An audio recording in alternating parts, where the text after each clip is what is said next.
વાર્તાકાર headline ન્યૂઝના બુલેટિનમાં આપનું સ્વાગત કરું છું। સમાચારની શરૂઆત કરતા પહેલા એક નજર મુખ્ય સમાચાર પર। રાવપુરા નારાયણ ગુરુ આદ્ય વ્યાયામશાળા ખાતે બહેનો માટે યોજાઈ જુડો સ્પર્ધા। હરણી રોડ ખાતે ઉજવાયો શ્રી રામદેવજી ભગવાનનો પાટોત્સવ। વડોદરાના યુવાનો દ્વારા હજારો કિલો ફૂલ અલગ અલગ રાજ્યોમાંથી પહોંચ્યા અયોધ્યા।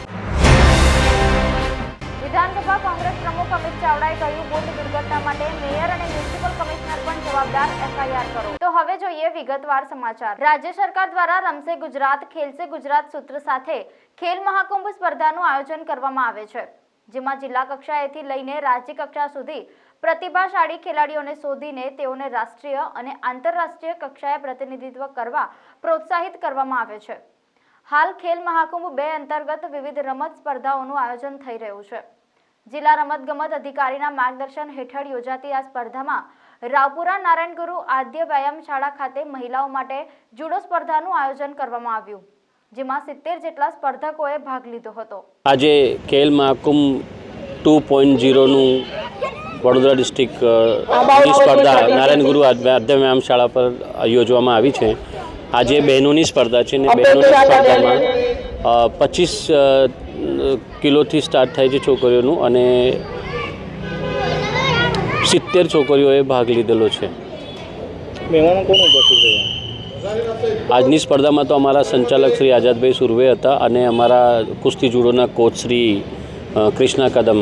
શ્રી અરવલ્લી રામદેવ ભક્ત મંડળ પરિવાર હીરાનગર ચેરિટેબલ ટ્રસ્ટ દ્વારા વડોદરા શહેરના હરણી રોડ મીરા 4 રસ્તા ખાતે શ્રી રામદેવજી ભગવાનનો જમા જાગરણ જ્યોત પાટોત્સવ અને ભજન સંતવાણીનો કાર્યક્રમ યોજાયો, જેમાં પરમ પૂજ્ય મહંત શ્રી ધનગીરી બાપુ ખાસ ઉપસ્થિત રહ્યા હતા। હરણી મોટનાથ તળાવમાં બનેલી દુર્ઘટનાના કારણે ટ્રસ્ટના આગેવાનો દ્વારા સામૈયા મહાપ્રસાદ શોભાયાત્રા જેવા કાર્યક્રમોને રદ કરવાનો નિર્ણય લીધો હતો અને ફક્ત શ્રી રામદેવજી ભગવાનનો જમા જાગરણ જ્યોત પાટોત્સવ અને ભજન સંતવાણીનું આયોજન કરવામાં આવ્યું હતું। ઉપસ્થિતોએ હરણી દુર્ઘટનામાં પ્રભુ શરણ પામેલ તમામને શ્રદ્ધાંજલિ અર્પણ કરી હતી અને ભારે દુઃખ વ્યક્ત કર્યું। જય લગદણી, જય ગુરુ મહારાજ, સદદેવાયત।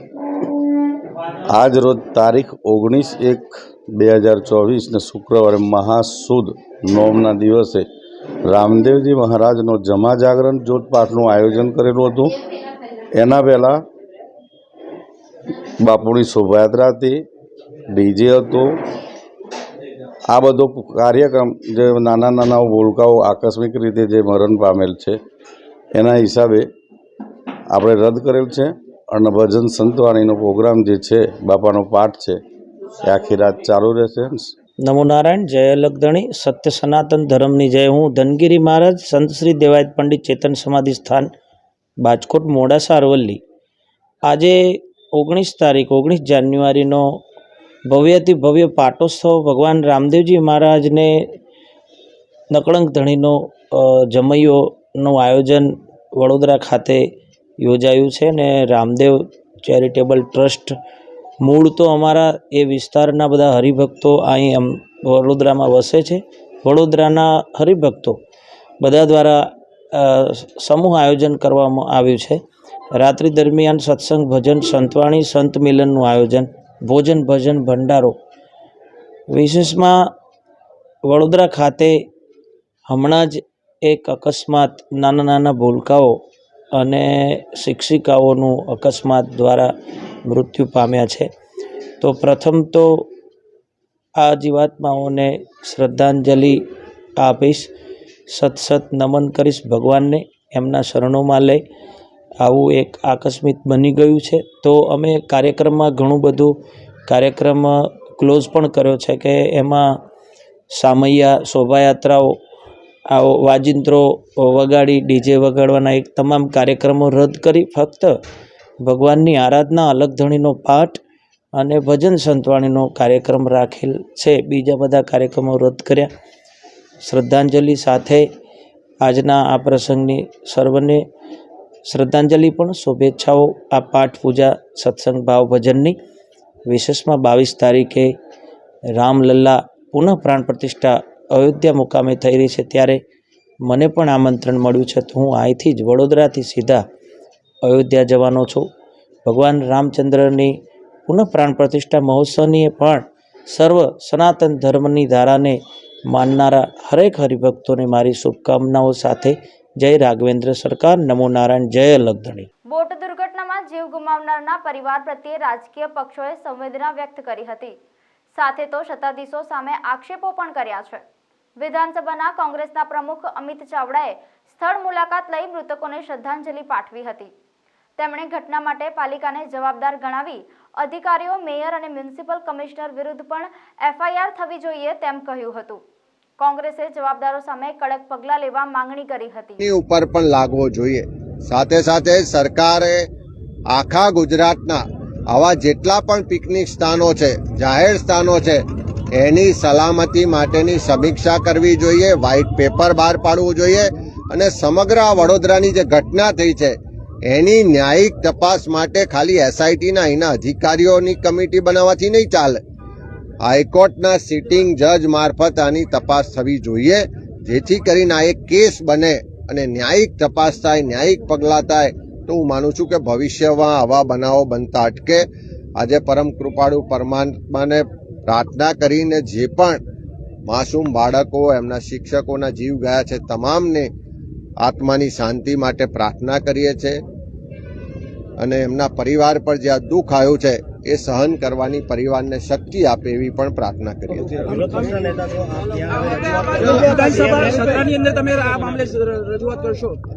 આ વડોદરાનો બનાવ હોય, મોરબીનો બનાવ હોય કે ગુજરાતમાં દરેક જગ્યાએ જ્યાં સલામતીની વ્યવસ્થાઓ જાળવવામાં, ચકાસણી કરવામાં સરકારની ગુનાહિત બેદરકારીઓ સામે આવી રહી છે, એ તમામ મુદ્દાઓને આવતી 1 તારીખથી વિધાનસભા મળી રહી છે ત્યારે એમાં પણ ઉઠાવીશું અને ભવિષ્યમાં આવા કોઈ પણ બનાવો ના બને એની ચિંતા અને એની જવાબદારી સરકાર રાખે એ માટેની યોગ્ય રજૂઆત પણ કરશે. ખાસ કરીને કોન્ટ્રાક્ટ આપીને પેટા કોન્ટ્રાક્ટ આપો તે કેટલું યોગ્ય?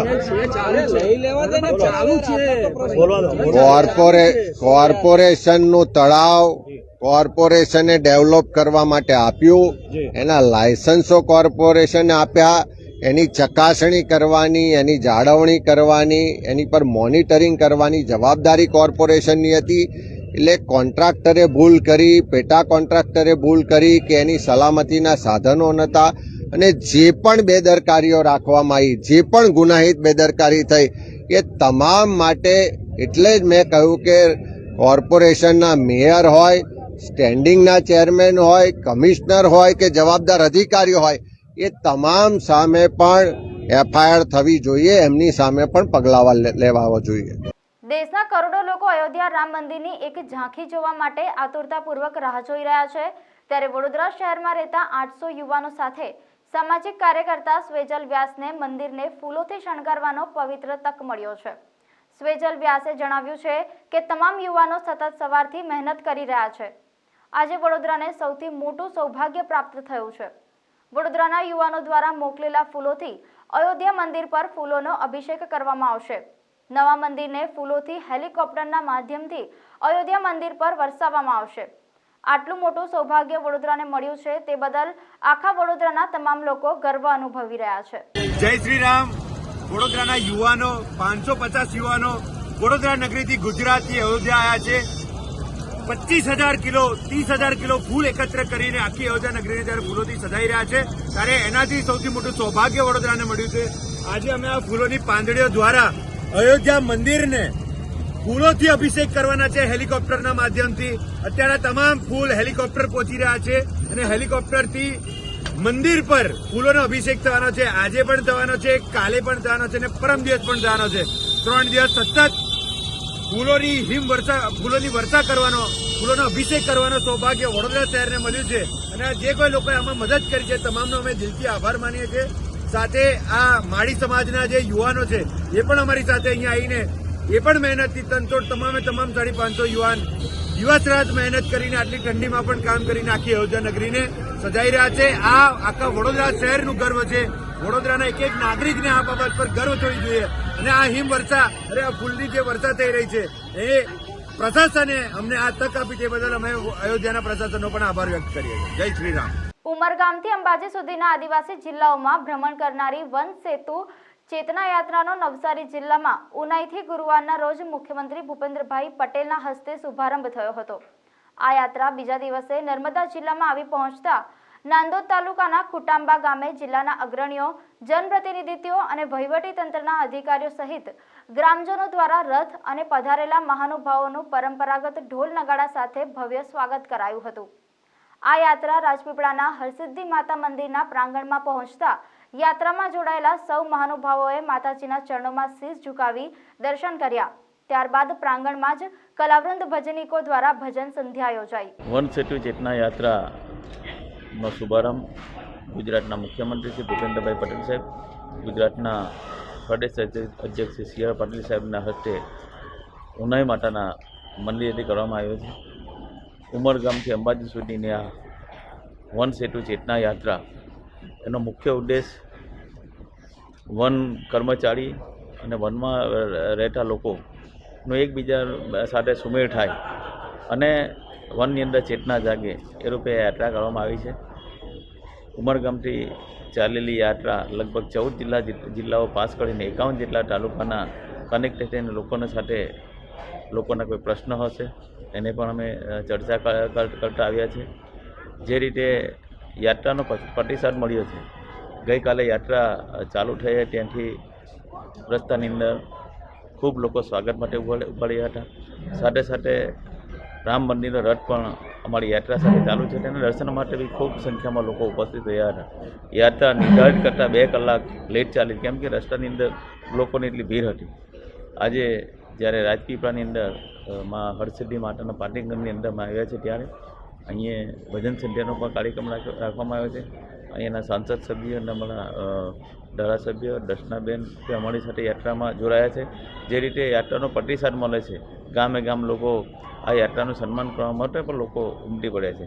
અને યાત્રાનું સમાપન 22 તારીખે માતાજી જમા જગદંબાના પાટણગણની અંદર સમાપન થવાનું.